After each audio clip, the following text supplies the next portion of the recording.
Нет друга более покорного, чем время. И год за годом мы меняемся. Но приносит ли это зрелость? Ведь, сорвав очередной денежный куш и пролив остатки вина на шелковую скатерть, мы забывались в сумасшествии и радости беспечной. Мы все стремились к жаркому проявлению любви. И вот теперь жизнь дает шанс испить бокал совершенно иного счастья, которое так всем нам знакомо.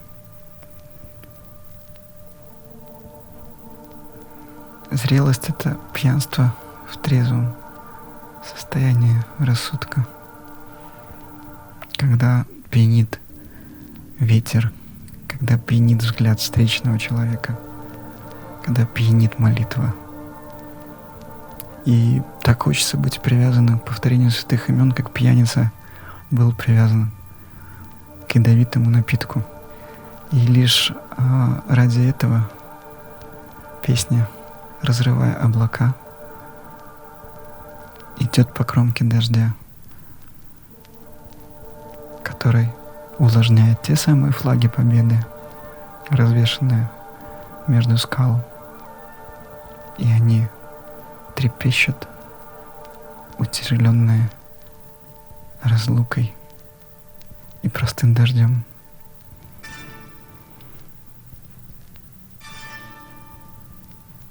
Сойти с ума достоин каждый. Так, может, зрелый ветер вам подскажет, как? Нет радости на свете больше, чем идти походкой пьяной, увязая в дорожной пыли. Пустыня предо мной, где лишь капля леденящего напитка, простой воды и чистых отношений дарует мне покой, и снова пьян от мимолетной сладости и единой капли, чистой и прозрачной. И прокатившись, словно кустарник по степи, я продолжу путь туда, где нет меня, где есть лишь он один. Чигора Чандра. Ведь смысл в пути и поиске улыбки Гауранги.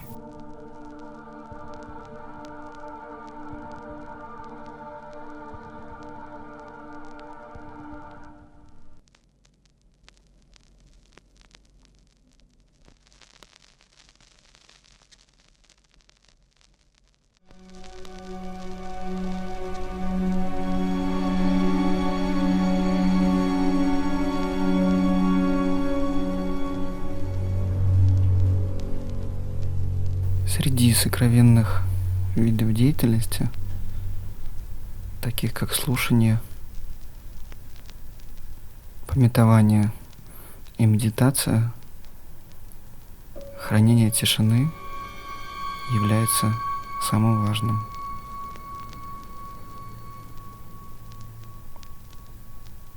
Потому что тот, кто хранит тишину, может прогрессировать очень быстро.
Мой Дикшагуру Бхакти Чайтанья с вами.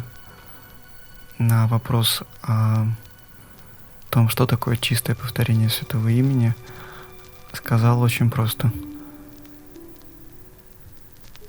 Нужно просто уметь слушать звук святого имени, и этого достаточно. Однако возникает вопрос, в русском языке есть две формы: слушать и слышать. Достаточно ли просто прикладывать усилия для того, чтобы слушать звук святого имени, чтобы на самом деле слышать Кришну? Также Бхакти Чайтанья Свами Махарадж говорил, ссылаясь на Дживу Госвами, что внимательность во время повторения святых имен также приходит по милости Кришны. То есть мы не можем слышать звук святого имени просто потому, что мы повторяем святое имя.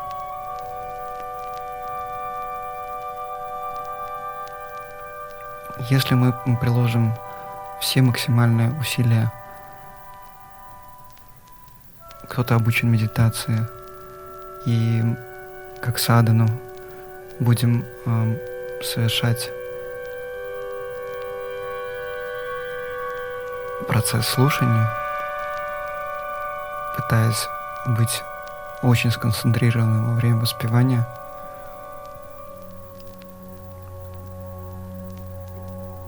то Кришна не обязан отвечать нам. У человека может быть очень спокойный ум, уравновешенное сознание, но при всем этом он не слышит ответа от Кришны. Поэтому йогическая медитация или хранение тишины в сознании — это не является еще законченной авторитетной практикой нашей сампрадая. Что же значит слышать звук святого имени? Бхактивигьяна Госвами Махарадж, ссылаясь на Шачинандану с вами, я видел цитаты и Шачинандана Махараджа, и Госвами Махараджа, которые говорят о том, что самое главное во время повторения святых имен — это тишина. Достичь того состояния, когда твой ум молчит. И в тонкой сфере повторения святого имени ты чувствуешь, опираясь на сердце, как Кришна слушает и наслаждается твоим повторением святых имен, его имени и имени Радхики.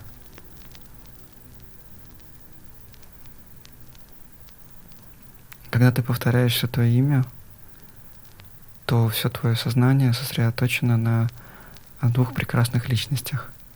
Либо на одной Гауранге, либо Гауранге Нитьянанде. Также можно повторять святые имена, опираясь на стопы духовного учителя или на стопы преданных, вечных спутников Гауранги из Навадвипы или вечных спутников Рады Кришны во Вриндаване. И состояние, когда ты прислушиваешься к звуку святого имени, ты обуреваемый нежной, сладкой, ласковой влюбленностью, которая в корне отличается от материальной страсти. Просто продолжаешь чувствовать, как Кришна рад тому, что ты обращаешься к Нему и Его возлюбленный. Состояние тишины — это очень сокровенно. И поэтому Шрила Прабхупада здесь пишет среди всех сокровенных видов деятельности в преданном служении, таких как слушание, памятование и медитация. Хранение тишины является самым важным. То есть единственное повторение, которое нас интересует, это чистое повторение святого имени. Именно в смиренном состоянии сознания или ума Кришна начинает присутствовать в звуке святого имени, как личность. И он просто наслаждается. И это можно почувствовать сердцем. Что прямо сейчас я не один. Прямо сейчас он слышит. Это не рождает в тебе ничего, кроме смирения перед единственным желанием удовлетворять его чувства. Это никогда не породит гордыню или попытку отвергнуть всех живых существ. Это, наоборот, еще больше снабдит нас лекарством против материальной болезни, и устремленные в служение святому имени мы будем очень смиренны по отношению к каждой травинке, каждой дживе. Никогда в жизни человек не может сказать, что он повторяет чистое святое имя, если он чувствует по завершении джапы или киртана, что он является выше кого-то. Именно в таком состоянии ума можно повторять святое имя непрерывно. В поиске тишины мы можем заглядывать в самые пыльные и отдаленные уголки своего собственного сознания. И как ребенок, который ищет свою жизнь в радости, в обычных бытовых или праздничных мгновениях, ты видишь, как Господь наблюдает за тобой отовсюду. Когда я был ребенком, то смотрел на корешки книг на полках у родителей, на сучки в лакированной поверхности стола. Оживлял этот мир. Я видел, как какие-то загогулины, проявляющиеся в разных объектах, оживают, и я вижу перед собой личность. И вот подобное состояние ребенка, детское сознание, это то, к чему мы стремимся. Попытки найти себя и Господа в сердце, Святое Имя является самым верным проводником.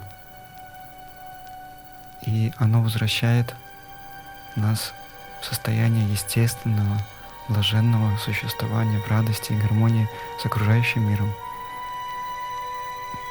Именно тишина и поиск гармонии дают возможность продолжать испытывать влюбленность и поверженность перед красотой этого мира.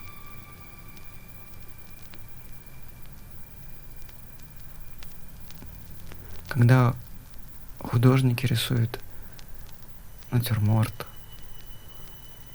или живописный пейзаж, они пытаются сосредоточиться на понимании красоты настолько, чтобы человек, который после него будет созерцать картину, он полностью окунулся в совершенно другой, непередаваемый, иллюзорный, но в то же время настоящий мир, фантазия. И поэтому в поиске тишины я повторяю Святое Имя каждый миг и ищу гармонию, ищу то состояние сердца, в котором каждый предмет будет на своем месте. Это состояние сознания открывает мир, открывает двери в общение с Кришной.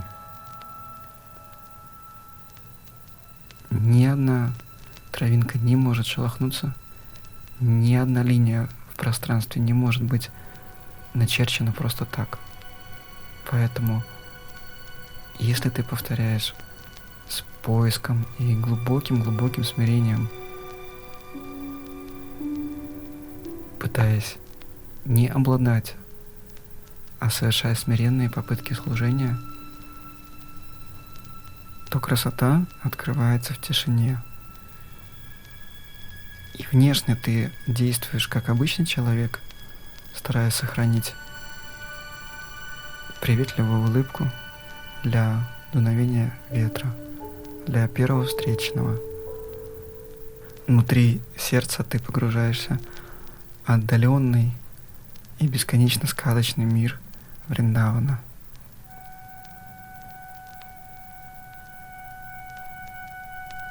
Ни один из предметов этого мира не создан мною. Это все энергия Кришны. И когда, повторяя святые имена, ты созерцаешь момент настоящего времени и просто ласковым и нежным, кропотливым взглядом пытаешься увидеть себя в звуках святого имени, то живописные картины, фантазии, самые сокровенные, глубокие, становятся реальными. Поэтому в поиске тишины я отправляюсь каждый день в неизведанное приключение, перелистывая страницы мгновений, минут и часов, я просто продолжаю повторять святое имя Радхи и Говинды. И это не приносит усталости, это не изнашивает тонкое тело, ум. Это приносит радость, потому что ты занят самой простой и самой совершенной деятельностью своей души. Ты превращаешься в ребенка, который находится в обществе Гандарвики и Гиридари. Ты просто радуешься каждому мигу, потому что все твое сознание очень плотно примкнуло к мигу созерцания их удовлетворенных сердец и улыбок. Ты просто ищешь эту тишину не пустую, а наполненную живой энергией любви в каждом просвете туч. Среди иголок на деревьях, среди стволов удивительных великанов, среди солнечных лучиков, которые падают на их кору, ты видишь только лишь одно удивительное приключение, радость и совершенство.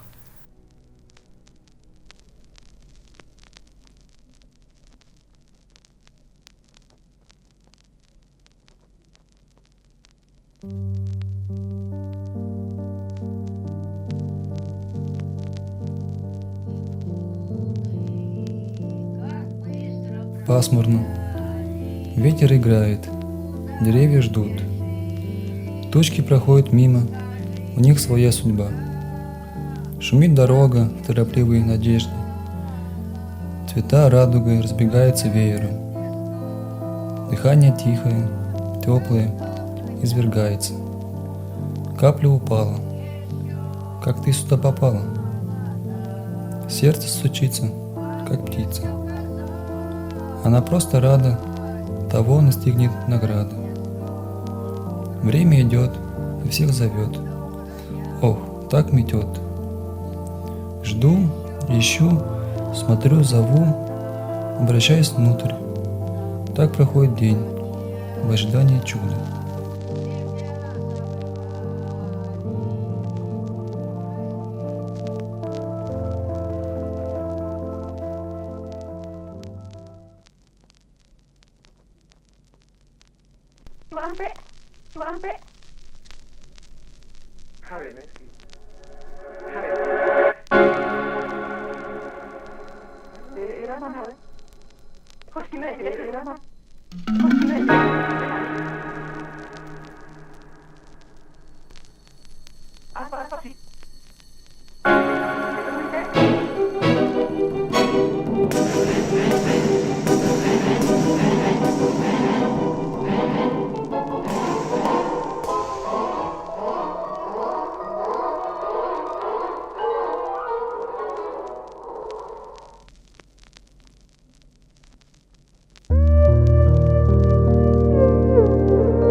посреди поля, такой маленький-маленький лесочек. А я услышал, как там лягушки ворковали. И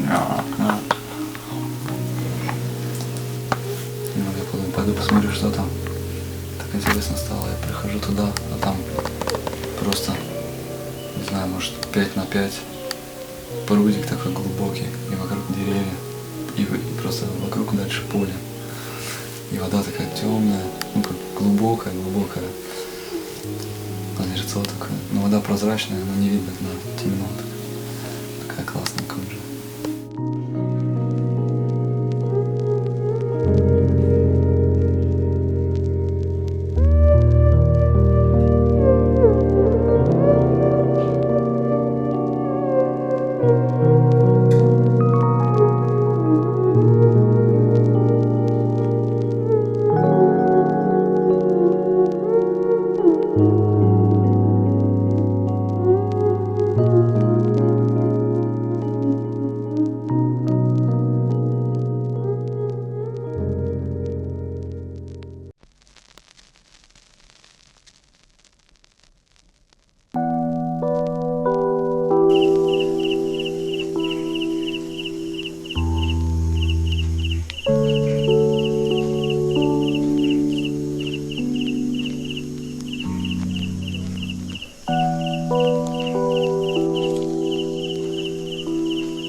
Я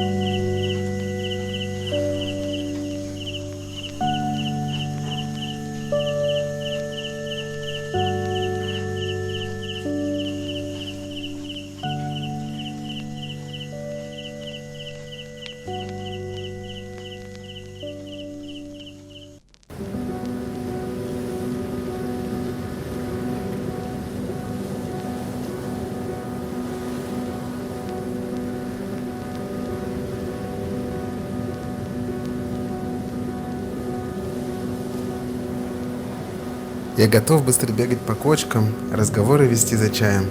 Если нужно собрать цветочки, если нужно черпать океаны.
Брихад Бхагаватамрита, часть 2, глава 3, текст 167.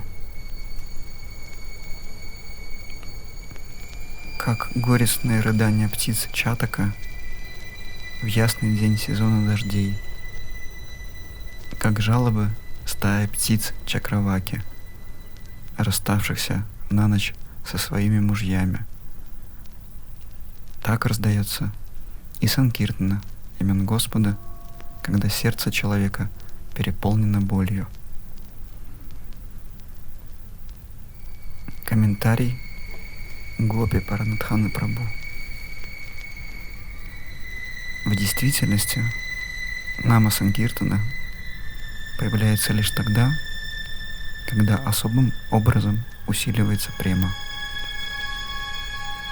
Према, обогащенная трансцендентной жаждой, приводит к санкиртане.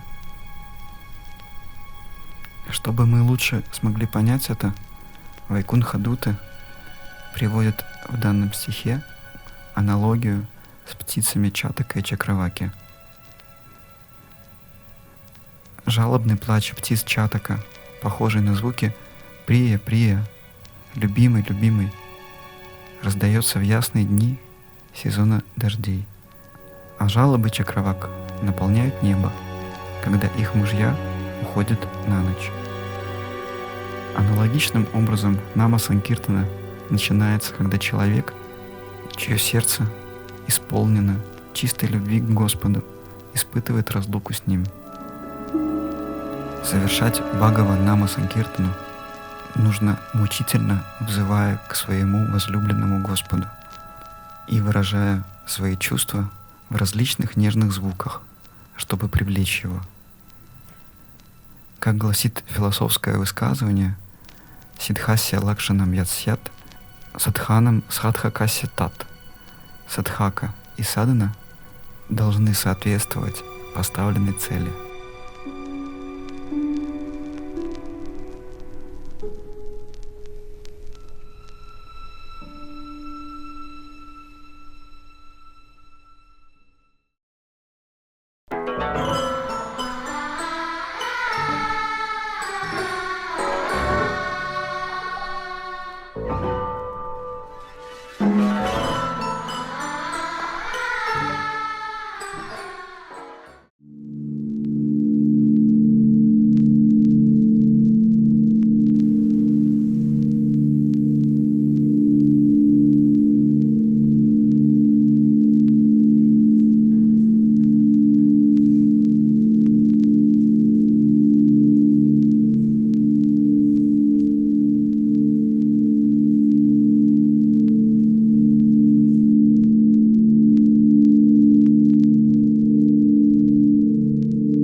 чий то кінь стоїть,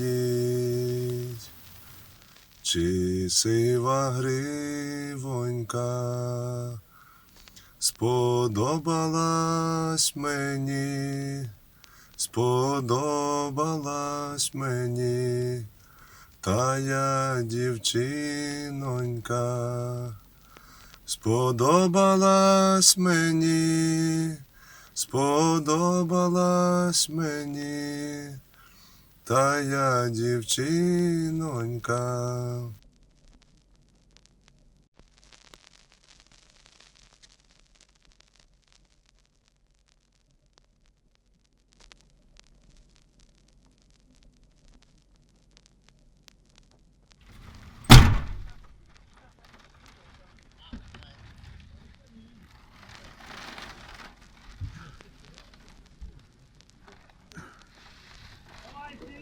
Давай! Это все, что оставить послание!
Закрывай, закрывай!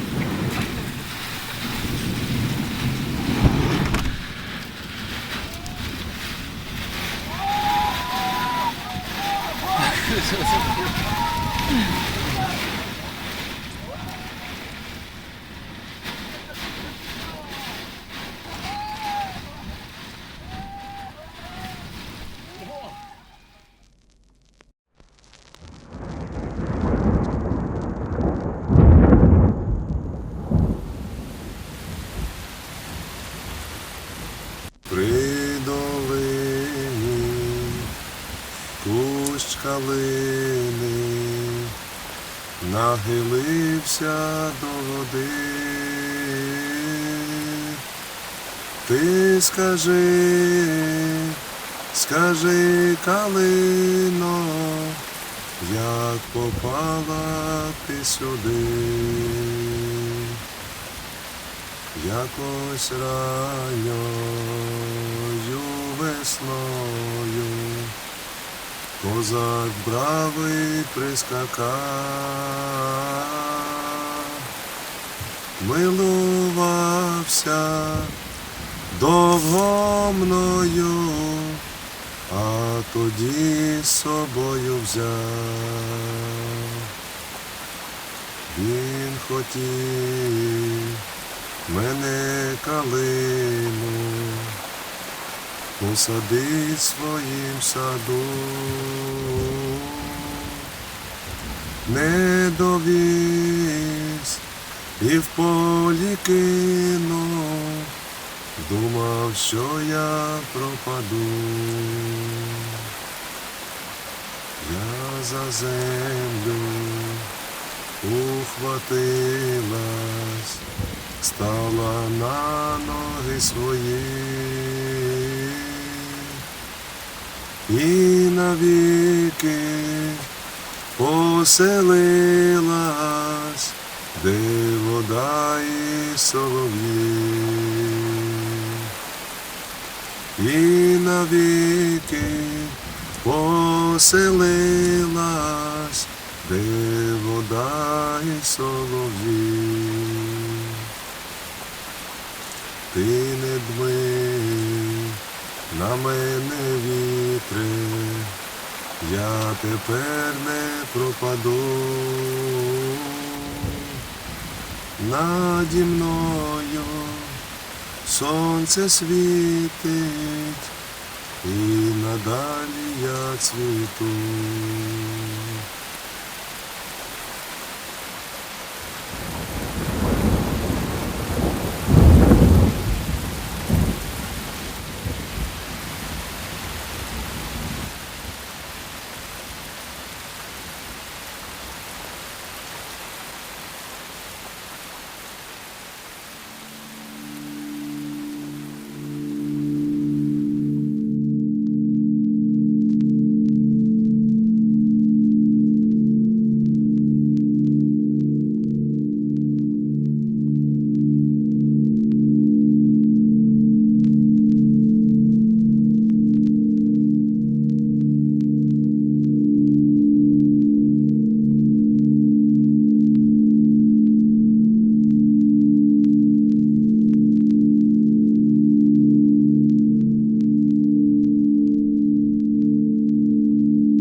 Практичность.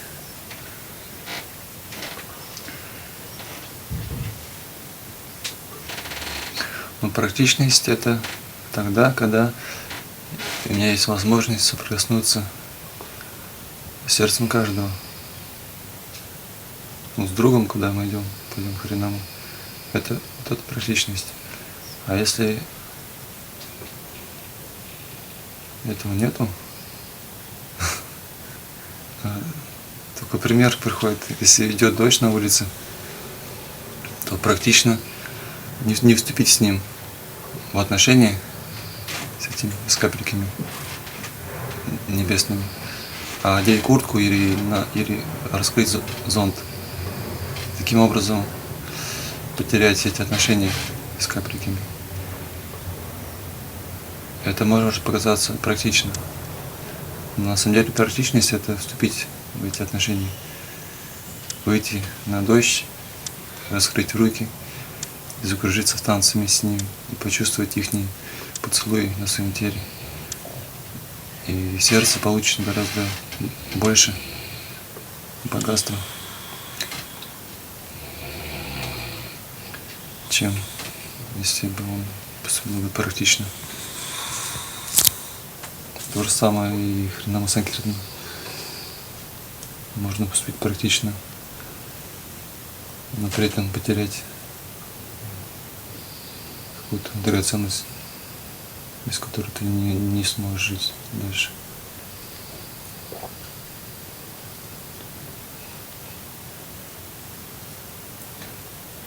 Ведь для гуранги каждый важен. А значит, и мне нужен тоже каждый. Мы просто большая семья, в которой каждый цветет особым ароматом,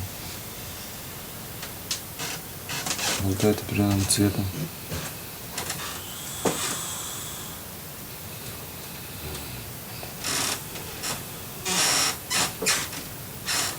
Если цветочек он подвял или подсох, это же не значит, что он уже непригоден с точки зрения какой-то красоты, либо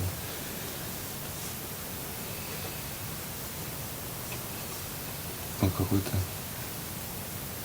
особой своей индивидуальности. Просто он имеет определенную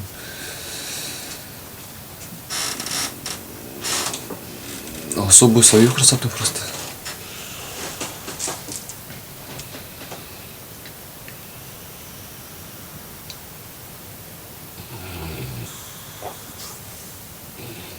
Да, вот есть цветочки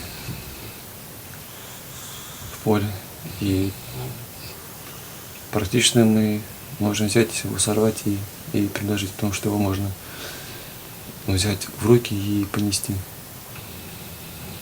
Но та же самая бабочка на этом цветочке, ее уже с точки зрения практичности невозможно взять в руки и предложить, потому что она может испачкать нас пыльцой своей крылышек.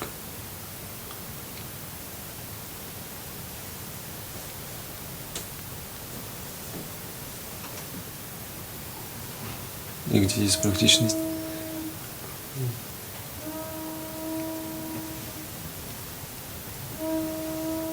Если мы уже таким образом отодвигаем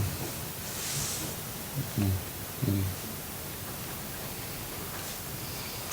отбрасываем бабочку на какой-то второй план уже.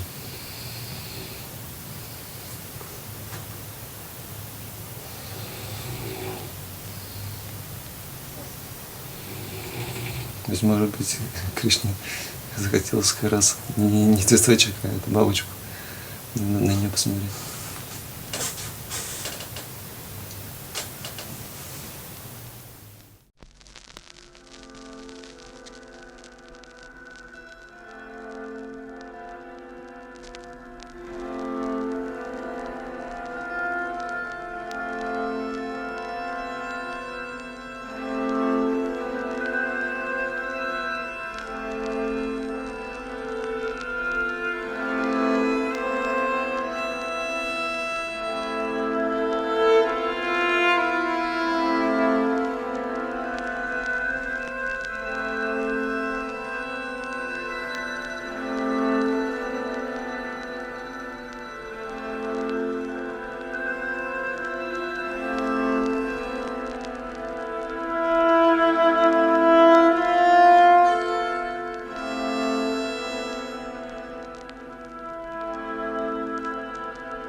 святого имени.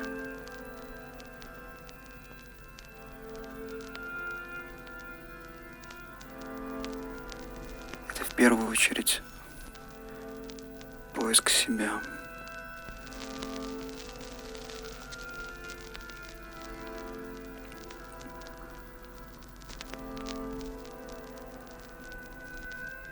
Своих уникальных отношений с Кришной.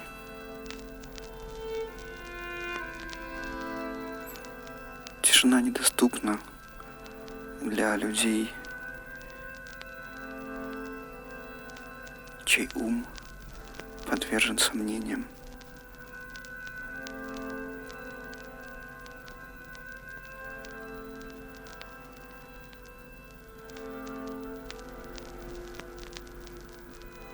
В любой из безысходных дней, когда ты повторяешь святое имя, уединившись,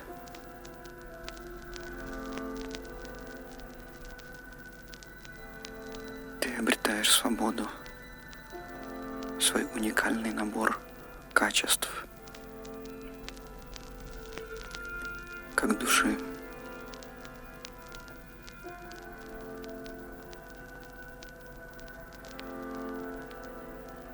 Ты просто ищешь этот звук внутри себя, живой и настоящий.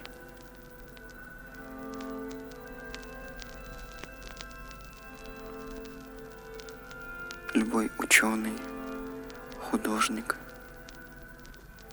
искатель не сможет заметить перехода своего сознания в глубокую бездну.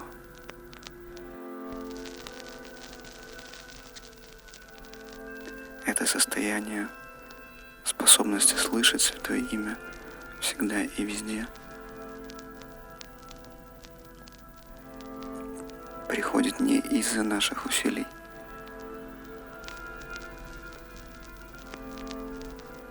а как милость, как дар Харинамы, как в масляной лампе бушует небольшое пламя огня. Так и я никогда не замечаю, когда пропитанный слезами я получаю этот дар контакта сердечного, потустороннего и в чем-то загадочно-мистического. В то время как Кришна по своей доброте касается меня своим ласковым взором, я остаюсь в безнадежном положении поиска себя как души. Все предметы, которые окружают меня, преображаются. Ведь умощенный слезами покоя, взгляд, обращенный внутрь, начинает созерцать Гандарвику и Гиридари.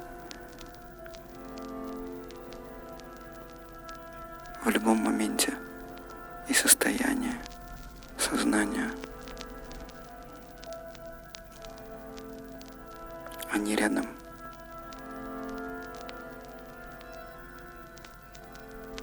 Лишь пой святое имя всегда и везде. И в какой-то момент произойдет чудо. Ты почувствуешь их дыхание. Не молниеносно, а медленно погружаясь в себя, в звук святого имени. Каждый иероглиф, каждый маленький звук и отблеск рождает во мне веру, созидает меня настоящего. Я не могу прекратить повторять Святое Имя, ведь это есть жизнь. Жизнь живая, жизнь настоящая.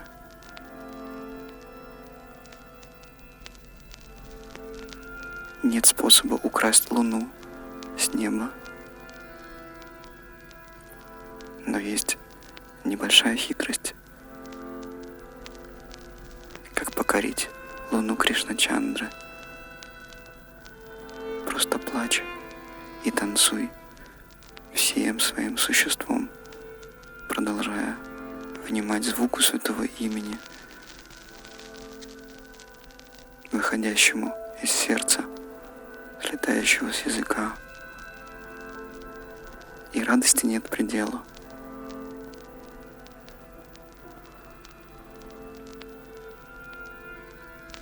Ведь ты никогда не один. Поиск гармонии ветра с листьями на ветках деревьев. Мягкое, тонкое касание его же по шершавой коре дает возможность твоему мертвому взгляду, погибшему, упасть на мягкие травы. Везде есть гармония, везде есть совершенство. Каждая точка стремится пройти свой изначальный путь в объятия Хари. И его темнота взора ласковым безбрежным океаном заполняет твое сердце, твое сознание, а ум, легкий как перышко, начинает обнимать каждую дживу и насекомое, и зверя, и растения, и молодые побеги, и засохшие у корней больших великанов деревьев. Просто не прекращай искать свое собственное сердце в радостном миге единения с маленьким отточенным вздохом и криком души. Как птица, что разрывает своими крыльями небосвод, ты просто стремишься остаться один навсегда, поверженный звуками Шри Харинамы. Нет мига более долгого и прекрасного, чем тот, когда осколок чистого звука, пробираясь через твой организм, соединяет материю и дух.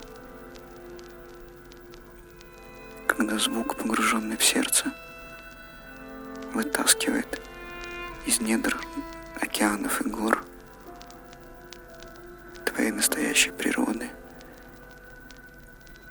ту самую любовь, которую ты искал вечно, и облагороженный этими криками своего сердца, жалобными и радостно счастливыми одновременно, ты встречаешь его, Гопинатха, в разрезе меж облаков. Черная ткань отражается в спокойном, умиротворенном озере твоего ума,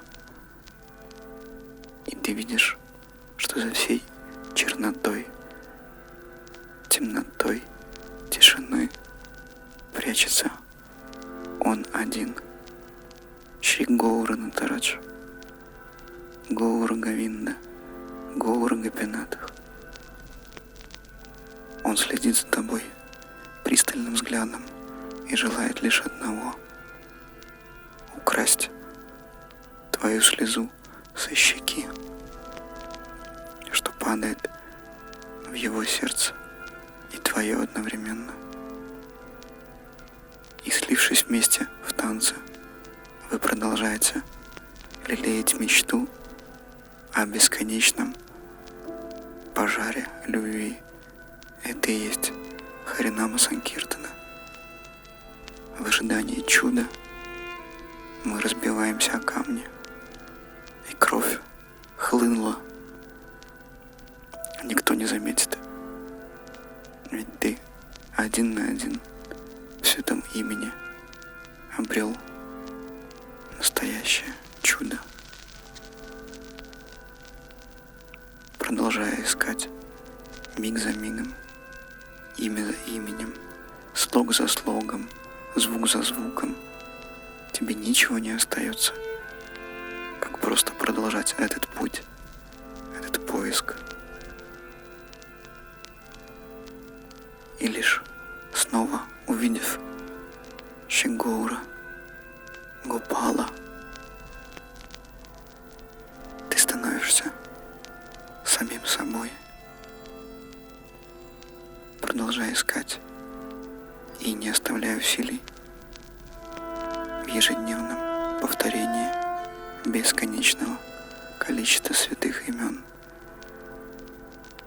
Ищи звук вновь и вновь, лишь живой. Мертвый звук — лишь украшение твоей могилы, и после смерти старого сознания живой звук, настоящий, чистый и безумный, касается мягкого, бархатного сердца, которое, расплавленное, выплескивается наружу, как Харинама Санкиртана. Это не танцы и смех, это плач птицы Чатака по каплям дождя, в которых она видит отражение Радхи и Кришны. Просто плачь и горюй, повторяя в уединенном баджане бесконечное количество нама, чтобы когда придет время уличной Нагар Санкиртаны, ты вместе с Шри-Гаурой, облаченный в одежды статного героя,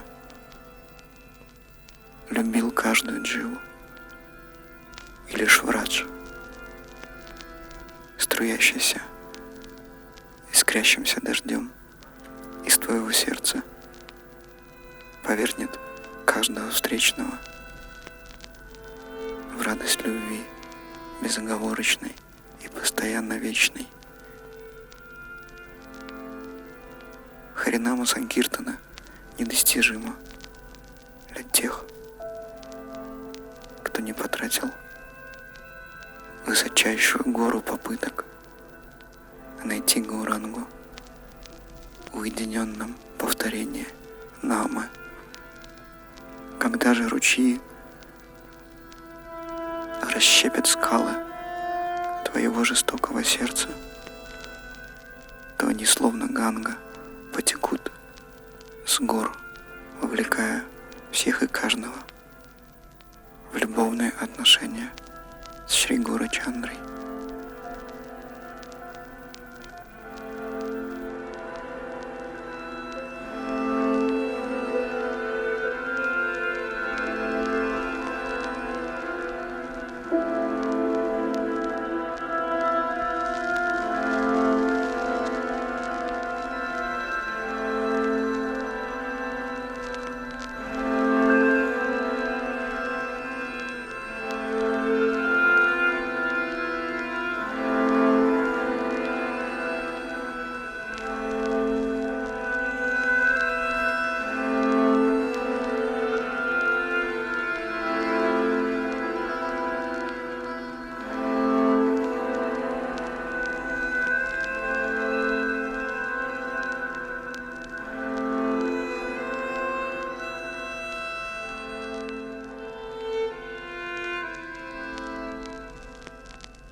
Что же такое настоящая Харинама Санкиртана?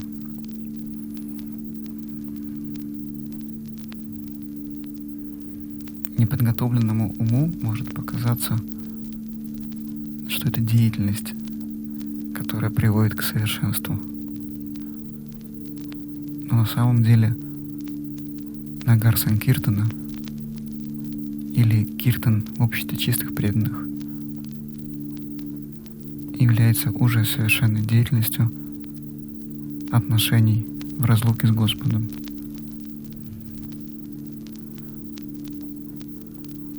Когда Гауранга мягко ступает бесшумными шагами по городам и селам, по тропинкам и широким мостовым, то это раса, исполненная чудных мгновений, это эликсир настоящих и бескомпромиссно удивительных отношений с тобой прямо сейчас.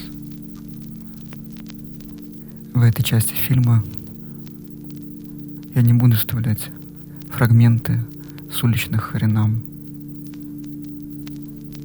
потому что из нашего европейского путешествия уже другие достойные личности поместили все возможные события о том, как мы проводили уличную Санкиртану. С другой стороны, не хочется продешевить и хочется достойно представить именно само понимание Санкиртаны. Поэтому на данном этапе этой истории мне захотелось показать именно глубину баджана, который естественной рекой любви, горячей лавой выносится на улицы, как Харинама Санкиртана. Ведь Харинама Санкиртана — это песня в разлуке, а разлука — это очень недешевая эмоция. Разлука понятна каждому, она может быть выражена различными средствами, песнями, танцами, грустными и тяжелыми мотивами музыкальных нот и долей. Всем знакомы песни в разлуке на различных бесчисленных языках даже этой планеты. Но настоящая песня разлуки по Гауранге доступна не каждому, а тот, кто ответственен в своем баджане, тот, кто взял удивительную и бесподобную обязанность взывать к Радхе и Кришне во время баджана, уединенного и долгого, чтобы он естественным образом, переполнив озеро, сердце стало выплескиваться, как Харинама Санкиртана. Мы продолжим рассказ о настоящей, горячей, безумной и взбалмошной Харинама Санкиртане. А пока мы заходим пешим ходом в грузинские холмы и ущелья.